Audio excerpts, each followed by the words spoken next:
campo.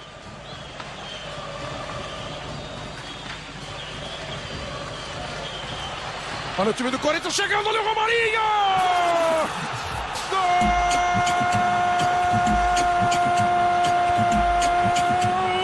Romarinho do Corinthians! Isso é ter estrela! Isso é pra cair nas graças, pra morar no coração da fiel torcida!